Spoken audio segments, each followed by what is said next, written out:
औज़ुबिल्लाहिमिनश्शैतानिर्रजीम बिस्मिल्लाहिर्रहमानिर्रहीम। आज का टॉपिक हमारा बहुत इंटरेस्टिंग है क्योंकि आज हम बात करेंगे टीचिंग के ऊपर। बहुत सारे स्टूडेंट्स ये कहते हैं कि मुझे टीचिंग अच्छी नहीं लगती और उनका ये कॉन्सेप्ट है कि टीचर ने पहले सबक खुद याद करना होता है, फिर स्टूडेंट्स को करवाना होता है, तो स्ट्रेस बहुत ज़्यादा होता है। एक बात मैं क्लियर कर दूं कि स्ट्रेस हर जॉब में है बट नेचर डिफरेंट होती है। बहुत सारी जॉब्स ऐसी होती हैं जहां पे आप मेंटली तो रिलैक्स होते हो बट फिजिकली आपके ऊपर स्ट्रेस होता है, फिजिकली आप रिलैक्स नहीं होते हो। अब टीचिंग वाली फील्ड ऐसी है जहां पे फिजिकली तो आप बिल्कुल रिलैक्स हो बट मेंटली आप पे स्ट्रेस होगा। बट वो भी स्ट्रेस तब लगता है जब इंटरेस्ट नहीं होता। जब इंटरेस्ट डेवलप हो जाए तब वो स्ट्रेस नहीं लगता। तो टीचिंग एक बहुत अच्छा करियर है क्योंकि आज आप जहां पे भी हो उसका क्रेडिट आपके टीचर्स को जाता है मैक्सिमम, जो आपको पढ़ाते रहे हैं या जो नेक्स्ट पढ़ाएंगे। तो आज हम बात करेंगे टीचिंग के ऊपर, इसके स्कोप की और इसके सैलरी की।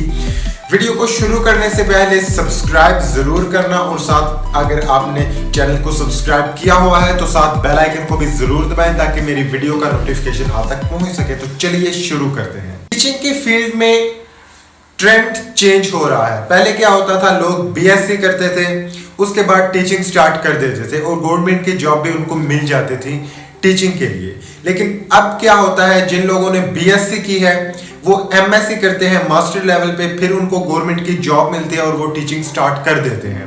बट अब यहाँ पे भी ट्रेंड चेंज हो रहा है क्योंकि बीएससी बहुत कम लोग करते हैं, ज्यादातर लोग करते हैं बीएस, और बीएस बराबर होता है एमएससी के। बीएस का मतलब है बैचलर मास्टर। बीएस के बाद एमफिल किया जाता है। तो जब बीएस कंप्लीट हो जाता है तो फिर आप अपनी टीचिंग का करियर स्टार्ट कर सकते हो। और जो सैलरी दी जाती है फ्रेश पर्सन्स को वो होती है 25 to 30,000 रुपीज। ये स्टार्टिंग सैलरी होती है और वक्त गुजरने के साथ साथ जब एक्सपीरियंस आता है तो तब सैलरी इंक्रीज भी होती है। और बीएस के बाद अगर आपने एमफिल कर लिया है, स्पेशलाइजेशन आपने अपनी फील्ड में कर ली है किसी एक पर्टिकुलर सब्जेक्ट में या फील्ड में, तो फिर आपको चांसेस ज्यादा मिलेंगे कि आप हायर क्लासेस को पढ़ाओ। आपको मौका मिल सकता है कि आप यूनिवर्सिटी लेवल तक भी टीचिंग करवा सकते हो। बट अब उसमें डिफरेंस है, एक चीज है लिटरेचर और दूसरी चीज है साइंस। साइंस में कंपटीशन बहुत ज्यादा है, लिटरेचर में भी है बट कंपैरेटिवली कम है। अब वो मैं आपको समझाता हूं कैसे। फॉर एग्जाम्पल, आपने बीएस किया है किसी साइंस की डिग्री में, तो जब आप टीचिंग के लिए अप्लाई करोगे तो वहां पे आप सिर्फ पढ़ा सकोगे साइंस स्टूडेंट्स को।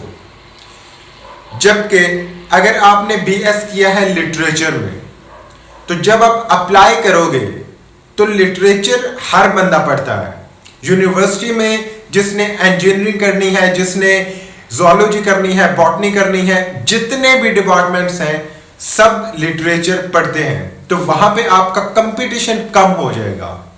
बीएस अगर आप लिटरेचर में करते हो, इंग्लिश में करते हो, उर्दू में करते हो या इस्लामियात में करते हो, तो ज्यादा चांसेस है कि आपको हायर क्लासेस मिलेंगी। यूनिवर्सिटी में आप पढ़ा सकते हो इवन बीएस के बाद। बट साइंस सब्जेक्ट में क्या होता है, साइंस सब्जेक्ट में कंपटीशन बहुत ज्यादा होता है।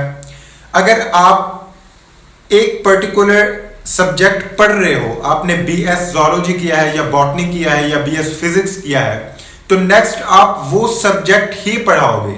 और वो सब्जेक्ट पढ़ते हैं सिर्फ साइंस के स्टूडेंट्स, सिर्फ साइंस के डिपार्टमेंट्स में वो पढ़ाए जाते हैं, तो इसलिए वहां पे कंपटीशन ज्यादा होगा। अब बात करते हैं कि अगर आपने कॉलेज लेवल पे टीचिंग करवानी है तो बेस्ट सब्जेक्ट कौन सा है या किस सब्जेक्ट का ज्यादा स्कोप है। अब यहां पे होते हैं दो तरह के स्टूडेंट्स। एक कैटेगरी उन स्टूडेंट्स की होती है जिनको सिर्फ एक सब्जेक्ट में इंटरेस्ट होता है, किसी को बायो में होता है, किसी को फिजिक्स में, किसी को केमिस्ट्री में, तो उनको वो पर्टिकुलर सब्जेक्ट में ही टीचिंग करवानी चाहिए। अब दूसरी कैटेगरी के स्टूडेंट्स क्या होते हैं, वो देखते हैं सिर्फ स्कोप को। वो कहते हैं कि मुझे बायो में भी इंटरेस्ट है, मुझे केमिस्ट्री में भी इंटरेस्ट है। अगर कुछ ऐसा सीन हो किसी के साथ तो मैं प्रेफर करूंगा कि आप केमिस्ट्री को चूज करो एज कंपेयर टू बायोलॉजी। इसकी वजह क्या है? इसकी वजह यह है कि केमिस्ट्री को बहुत मुश्किल समझा जाता है। बायोलॉजी को कहते हैं कि स्टूडेंट ये रट्टा लगा लेंगे, अगर एक दो क्लासेस मिस भी हो गई तो कोई बात नहीं, रट्टा लगा लेंगे। लेकिन ज्यादा मसला होता है केमिस्ट्री का।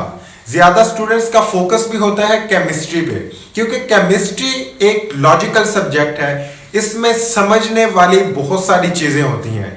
अब एक बार अगर आप टीचर बन गए केमिस्ट्री के और आपको ग्रिप आ गई केमिस्ट्री की, तो फिर आपका स्कोप ही स्कोप है। और कॉलेज लेवल पे पढ़ाने के भी बहुत सारे फायदे हैं।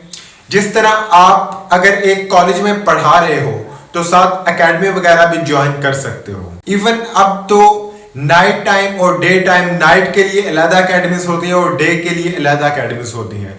तो अब जितनी आप मेहनत करोगे उतनी ही अर्निंग करोगे। बट मैं एंड पे यही कहूंगा कि टीचिंग एक बेस्ट ऑप्शन है। अब कमेंट के नीचे जरूर मुझे बताइएगा कि आपको टीचिंग में इंटरेस्ट है या नहीं है, या फ्यूचर में आप टीचर बनना चाहते हो या क्या बनना चाहते हो। Wish you all the very best.